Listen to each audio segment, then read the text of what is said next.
Hello friends, అందరికీ నమస్తే. I'm Suma Suresh, counselling psychologist and psychotherapist. Friends, ఈరోజు టాపిక్ అమ్మో భయమేస్తోంది, ఫియర్స్ అండ్ ఫోబియాస్. అన్నం తినకపోతే దయ్యానికి పట్టించేస్తా, చెప్పింది వినకపోతే చీకటి గదిలో పెట్టేస్తా, పాలు తాగకపోతే బూచాడొస్తాడు. ఇలా పిల్లలు మాట విననప్పుడల్లా రకరకాలుగా భయాలు పెట్టడం పెద్దలకి మామూలే కదూ.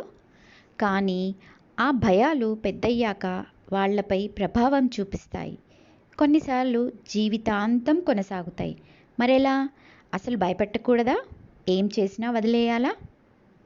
ఆగండి, దానికి ఓ పద్ధతి ఉంది, అదే తెలుసుకుందాం. భయం రోజుల పాపాయి నుంచి సంవత్సరాలు, కొన్నిసార్లు జీవితాంతం వెంటాడుతుంది. ముందడుగు వేయలేని అసమర్థతగా మారిపోతుంది.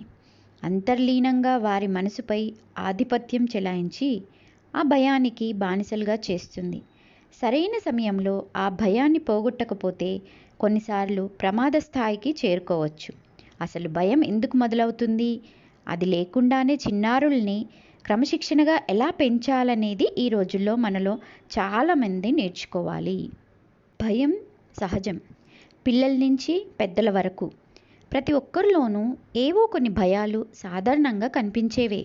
అయితే కొన్నిసార్లు ఈ భయాలే పెనుభూతంగా తయారై చివరికి ప్రాణాల మీదకి కూడా తెచ్చిపెడుతుంటాయి. అందుకే పిల్లల్లో పేరుకుంటున్న భయాలేమిటో చిన్నతనంలోనే గుర్తించి వాటిని తొలగించే ప్రయత్నం చేయటం చాలా అవసరం.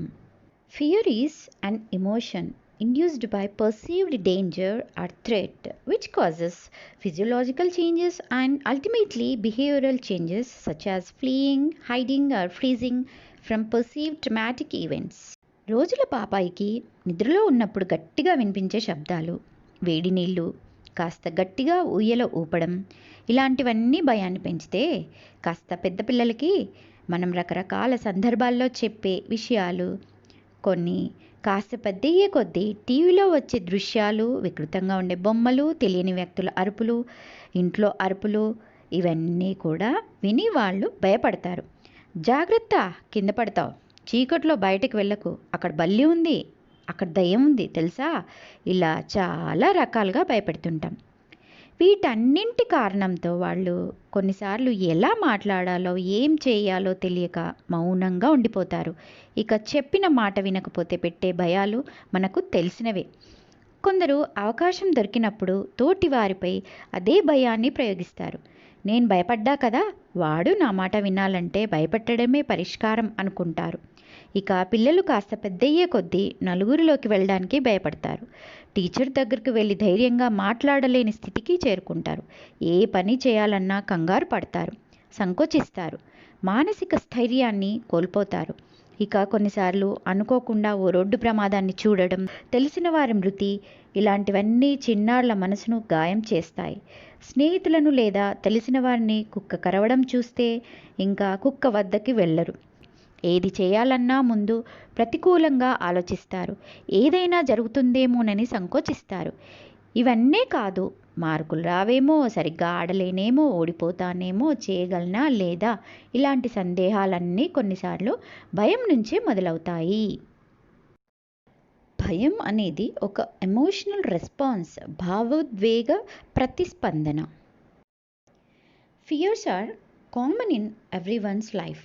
If the fear is due to realistic or common conditions, which is real fear, but the conditions are irrational or meaningless, then the fear will be called as a phobia. Leading life with phobias is toughest to sufferers, but it seems silly to others. Phobia అంటే భయం, విపరీతమైన భయం.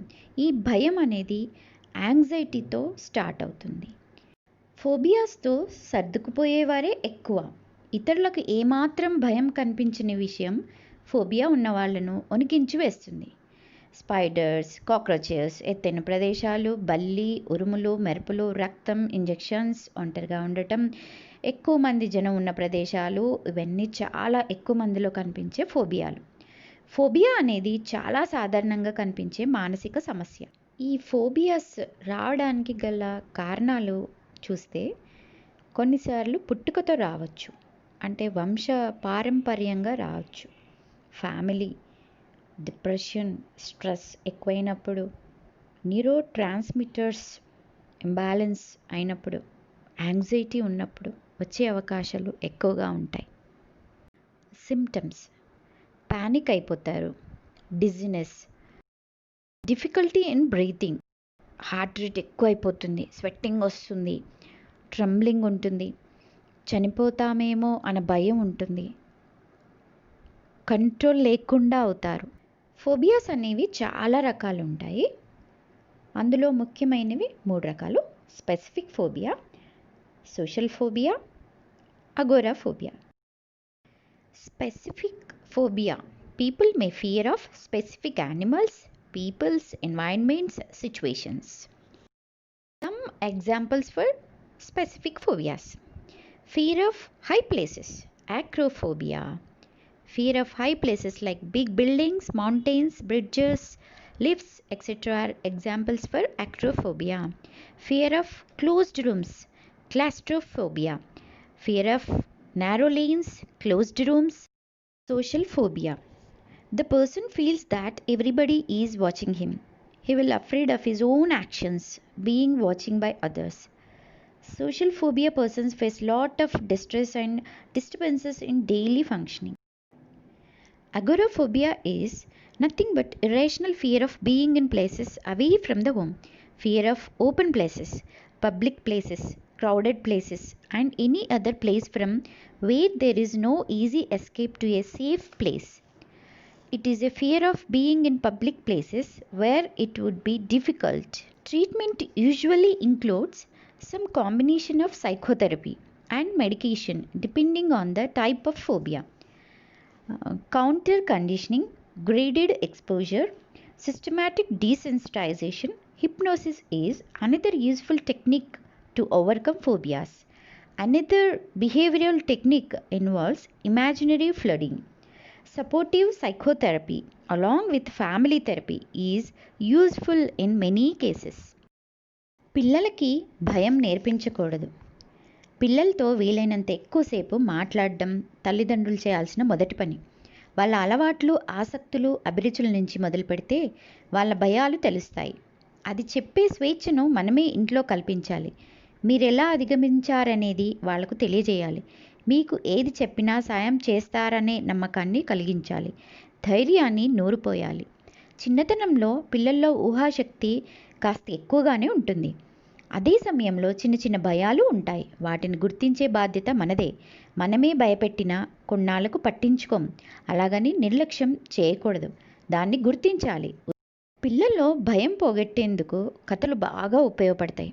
ఫలానా వాళ్ళు ఇలా చేశారు అని వివరంగా చెప్తుంటే వాళ్ళు నెమ్మదిగా అర్థం చేసుకుంటారు. మేము అలాగే చేయొచ్చు అని కనీసం ఆలోచిస్తారు. దీన్ని బిబ్లియోథెరపీ, పుస్తకాల ద్వారా సాంత్వన అంటారు. కథల్లోలా పిల్లలు తమను తాము పోల్చుకొని అధిగమించేందుకు ప్రయత్నిస్తారు. ఏమాత్రం భయంగా ఉన్నారని మీకు అనిపించినా, వాళ్ళ ముఖంలో ఆ సంకేతం కనిపించినా వెంటనే దగ్గరకు తీసుకోండి, గట్టిగా హత్తుకోండి.